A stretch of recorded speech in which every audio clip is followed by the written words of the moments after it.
तो आज हम कुछ न्यूमेरिकल करेंगे कर्ल से संबंधित। जैसे show that if a is a constant vector then curl of A cross are is equal to 2a। तो ये प्रूव करना है। तो इसको प्रूव करने के लिए let a is equal to a x I plus A Y J plus e z की ये कोई वेक्टर है और r position vector x I plus y J plus z k a constant vector है। इसका मतलब ये है कि ए एक्स ए वाई और ए जेड ये कांस्टेंट हैं, ये स्पेस पे डिपेंड नहीं करते। अब यदि आप ए क्रॉस आर निकालें यहाँ से तो determinant i J k a x A y A Z x y z इसके तीनों कंपोनेंट, इसका एक्सपेंशन आई कैप के साथ जेड ए वाई माइनस वाई ए जेड प्लस जे कैप के साथ भी x A Z minus Z A x plus के cap के साथ भी जो इसके कंपोनेंट हैं वो वाई ए एक्स माइनस एक्स ए वाई।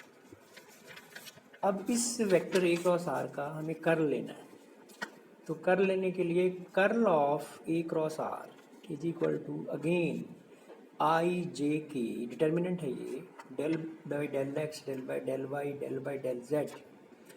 अब यहाँ वेक्टर के तीनों कंपोनेंट ए क्रॉस आर जो वेक्टर है उसके तीनों component, so Z A Y Y minus Y A Z X A Z minus Z A X Y A x minus x A Y.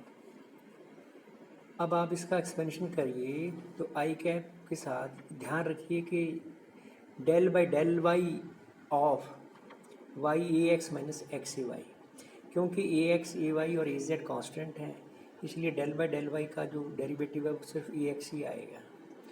इसी तरह से आप आगे भी इसके एक्सपेंशन की टर्म्स देखिए तो ये आएगा 2 ए एक्स आई कैप 2 ए वाई जे कैप और 2 ए जेड के कैप। और यदि आप इन तीनों का सम करिए तो इसको लिखा जा सकता है 2 वेक्टर ए।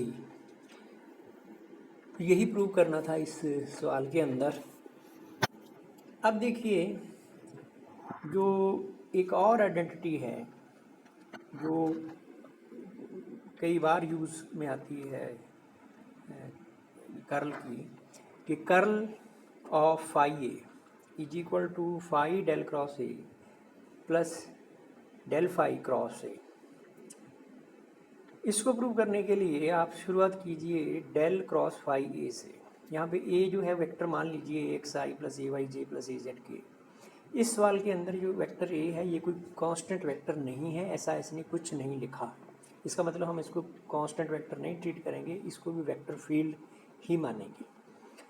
तो इसकी वैल्यू आई जे के del by del x del by del Y del by del z phi a x phi a y phi a z, ये इसके तीनों कंपोनेंट हो गए।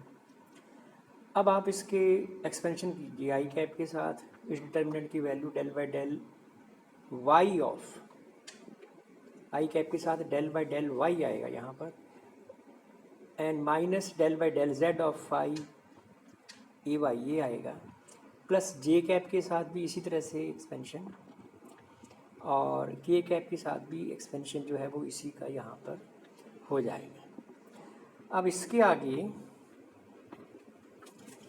डेल क्रॉस फाई ए, इसकी एक्सपेंशन की जो वैल्यू है वो कुछ इस तरह से लिखी जाएगी कि फाई बाहर ले लीजिए आप कॉमन, क्योंकि देखिए ये सारी जो टर्म्स थी पिछले वाले टर्म में ये दो के मल्टीप्लिकेशन है। तो दो के मल्टीप्लिकेशन को जब आप सॉल्व करेंगे तो ये होगा del cross phi A is equal to phi common निकाल लीजिए I cap del A Z by del Y minus del A Y by del Z plus J cap के साथ भी del A Z X by del Z minus del A Z by del X plus के cap के साथ del A Y by del X minus del A X by del Y. ये phi के साथ जो टर्म्स आएंगी वो, और अब दूसरी जो टर्म्स आएंगी उनको भी इकट्ठा किया गया है आई कैप के साथ A Z del phi by del Y minus A Y del phi by del Z plus J cap के साथ भी दोनों टर्म्स और के कैप के साथ भी दोनों टर्म्स।